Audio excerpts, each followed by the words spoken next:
Take a walk on the wild side in the Palm Beaches.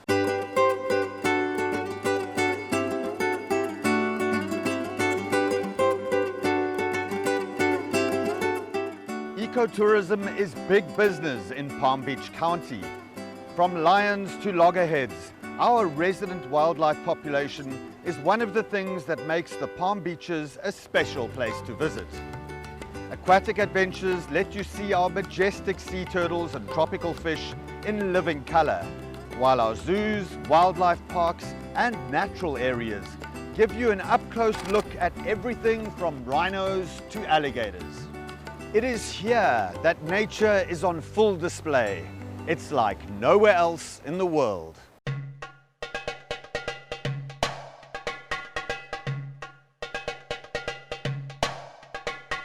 As one of the largest counties east of the Mississippi, we have lots of room to explore the wild animal encounters that are seemingly endless in the Palm Beaches. Ever wished you could swim with dolphins or get up close to a manatee? In the Palm Beaches, you can. From the Florida Everglades and the Loxahatchee River to the Intracoastal Waterway and the Atlantic Ocean, take a walk on the wild side and discover the great outdoors in a tropical paradise. Join me, James Currie, as we discover the wild Palm Beaches. On this episode of Wild Palm Beaches, we'll discover the world of the endangered manatee. These gentle giants are struggling to survive, and we'll meet the people that are helping protect and preserve these fascinating creatures. We'll also explore the art of nature with a local artist that calls the Palm Beaches home. Then it's time to get wild with Jada and Benji as they help release a rehabilitated great horned owl back into the wild. All this and more right here on the Wild Palm Beaches.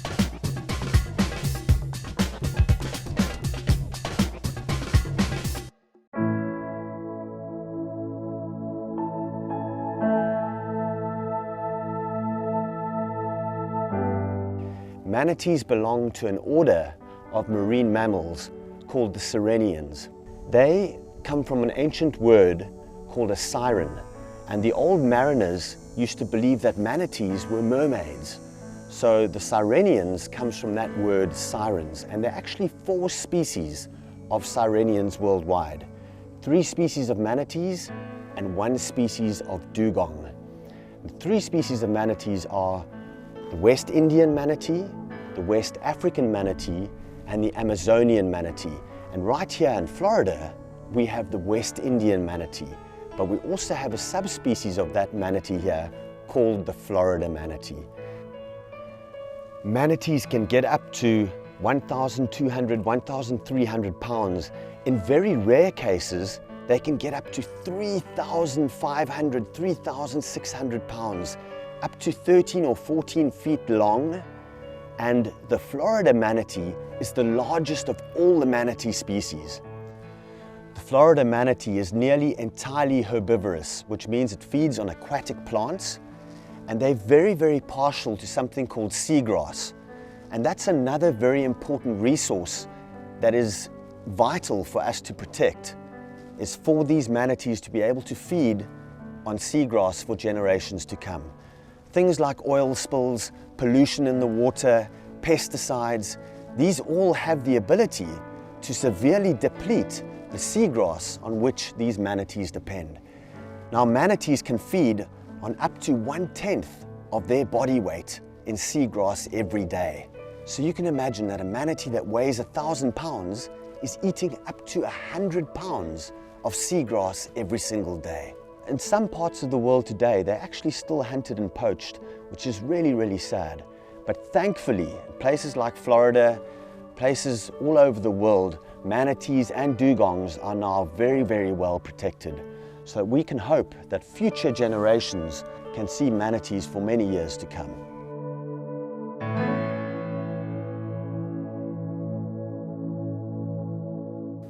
Everybody loves manatees, and one of the best places to see them in the Palm Beaches is at the Florida Power and Light Power Plant at Manatee Lagoon, especially in winter.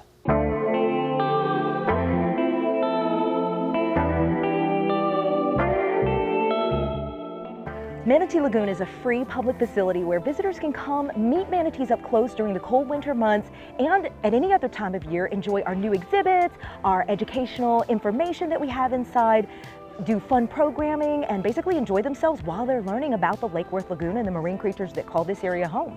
Since manatee season began, we've been eagerly waiting for a lot of manatees to huddle at Manatee Lagoon, and it's finally happening with the cold snap that we've been seeing.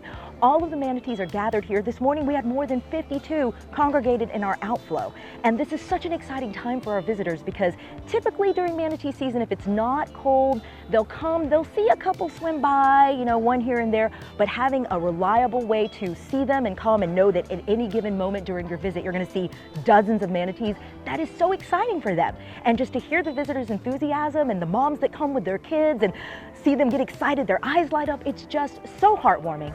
In particular, because 2021 was such a challenging year for the manatees, we believe that this is so important for especially young children to come and to meet them and to learn what the next generation can do to protect these creatures, to help them in the wild, to support them, to learn the steps that they can take to keep these mammals safe, to keep these waters pristine and clean. It's so important. We can all do something to help, and here at Manatee Lagoon, you can come find out what those steps are. You can come meet them. You can be inspired by them. There's nothing like meeting a manatee up close in person. The magic of meeting a manatee is something that children can remember forever, and that's why our mission here is education and awareness and inspiring the next generation to come learn about the marine mammals.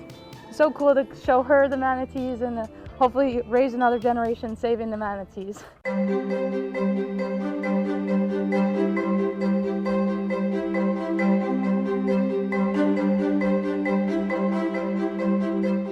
It's a really special thing to visit Manatee Lagoon, so we hope that you add it to your itinerary when you're in the Palm Beaches. We're in Riviera Beach and we're open 7 days a week during manatee season. I invite you to come, experience it for yourself. There's nothing like being here in person and having fun and learning about the environment. I think it's just so cool because you read about them and how endangered they are, and it's cool to see, especially on these cold days, that they come into these little lagoons for warmth, and everyone, all the tourists gets to see them in mass quantities. This is probably the most I've seen in one location, so it's really cool to see. We love manatees and we love the Palm Beaches.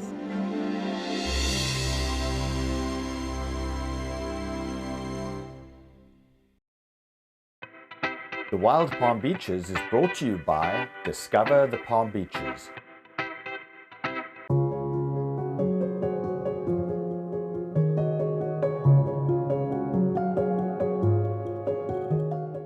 Well, it's a beautiful winter's day here in the Palm Beaches, and I'm with Rachel, who's the Conservation and Education Liaison at Manatee Lagoon.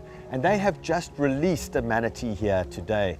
Rachel, tell us a little bit about this manatee that you've released. Absolutely. This manatee's name is Lemur, and he was caught here at Manatee Lagoon about a year ago, January 15th of 2021. Because of a severe boat strike on his side. So he needed to be rehabilitated, and he was taken to the Miami Seaquarium, where they took great care of him, rehabilitated him, and released him right back into our clean warm water discharge where he was captured. Oh, that's great news. And will you be tracking him and monitoring him over the years, him or her?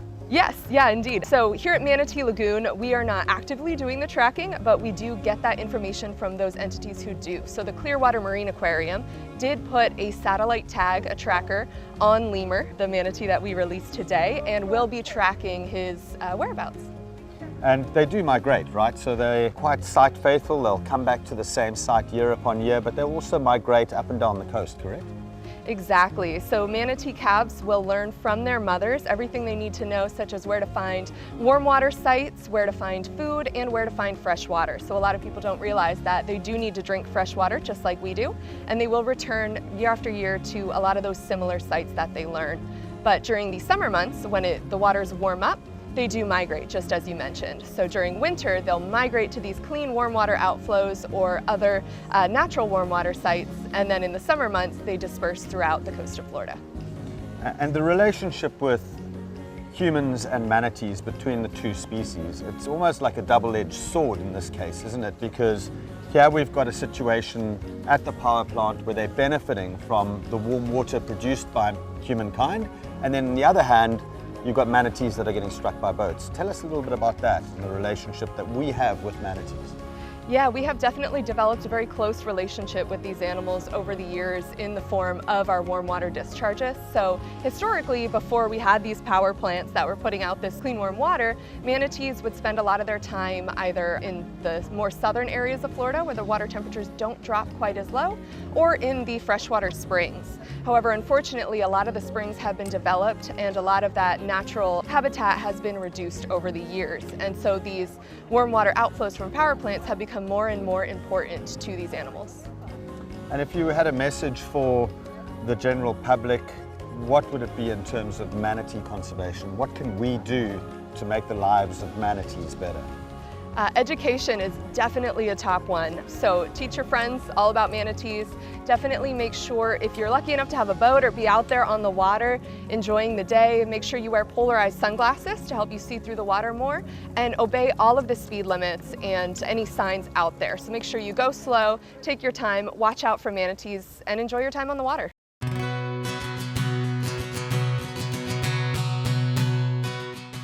So one of the challenges that we've heard facing manatees today is the lack of food and seagrass for them to feed on. Can you tell us a little bit about that and how important it is for us to preserve our waterways and the quality of our water here in Florida? Absolutely. So right now, one of the main threats facing the manatees, to the best of our knowledge, is the lack of seagrass. So manatees are herbivores and their main food source is seagrass. They'll eat up to about 10% of their body weight every day.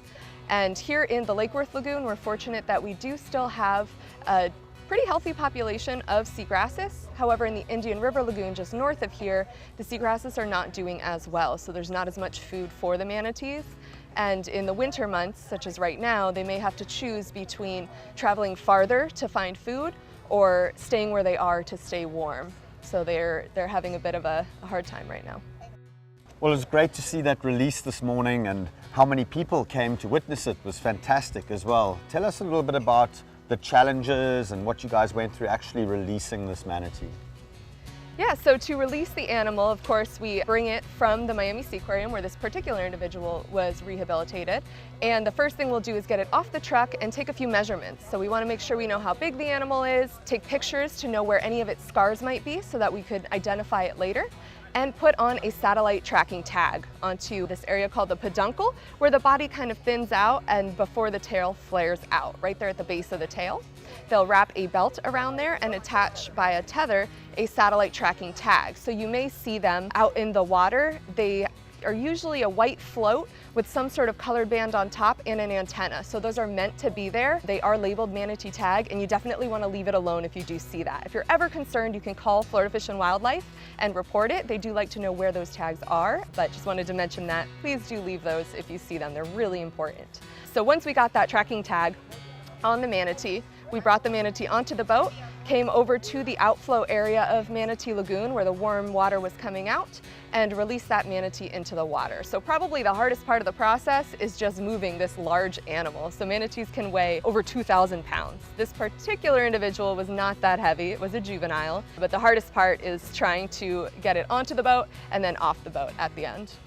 It really is a beautiful winter's day here today in Palm Beach County, although it is a little bit chilly, and that in fact is one of the best times to come and see manatees here at Manatee Lagoon. When it is cold, these manatees will move up into the warmer water at the power plant. So what a fantastic day. Thank you for sharing your expertise with us, and good luck to Lima, the manatee that's been released. Thank you so much. If any of you watching are coming down to the Palm Beaches during winter, as so many people do, come down to Manatee Lagoon. It's a major part of the wild Palm Beaches.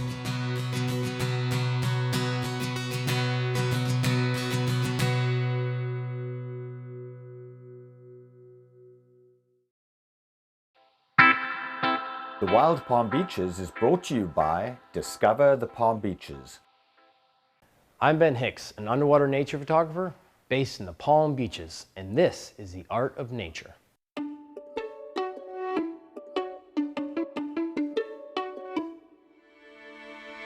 You're watching The Wild Palm Beaches, and this is The Art of Nature, where we feature local photographers and artists who are inspired by the beautiful scenery and wildlife surrounding us in the Palm Beaches.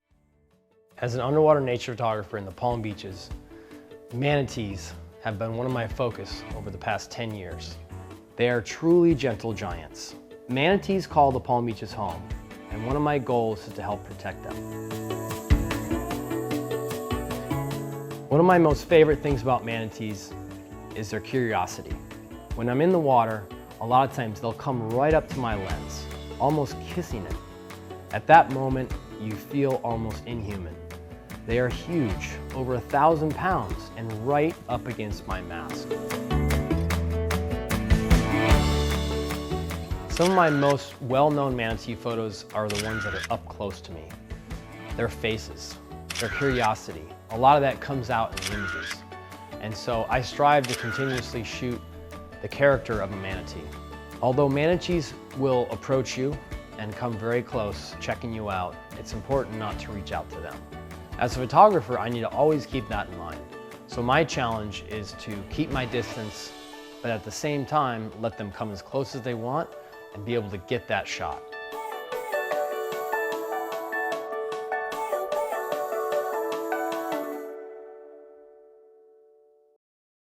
Hey, I'm Benji. I'm Jada. And it's time to get wild in the Palm Beaches.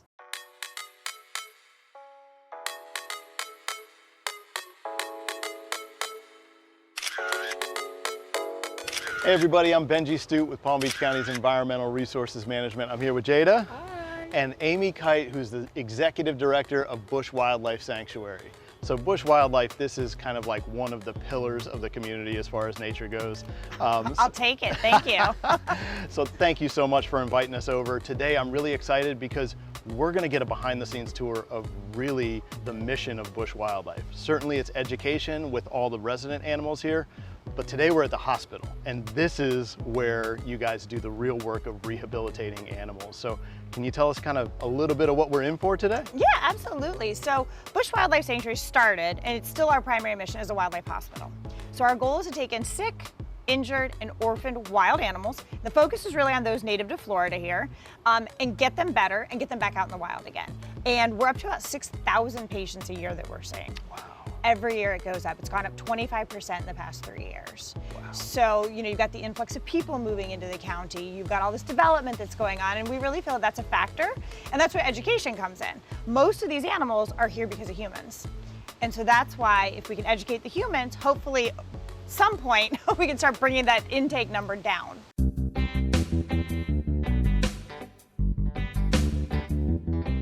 All right, so Amy, tell me where we are right now. That's what's behind all of this, these fake leaves that we got here. So this is our flight aviary back here. And we don't really want the public peeking in here because these are the birds that we're getting ready to go back out in the wild again. Right, so these birds that you're rehabbing for release are very different from the residents here, right? Absolutely. Because during that rehabilitation phase, one of the main things is we've got to keep them wild. Yes. And so they're all isolated from all the visitors here, right? Yes. And why is that so important? Well, we want to make sure that when we release these birds, not only do they have what they need to function out in the wild, we also want to make sure that they aren't going to go up to people thinking that that's an ally of theirs. So even though we take care of them, we feed them, we still want them to have a good, healthy sense of fear of us. And getting out in the wild, they're not going to look to people when they want something to eat or anything like that. Well, so we've got the owls caged up. The wonderful staff here at Bush has got them ready to go. So next stop, Cypress Creek Natural Area, right? Let's do it. All right, let's go.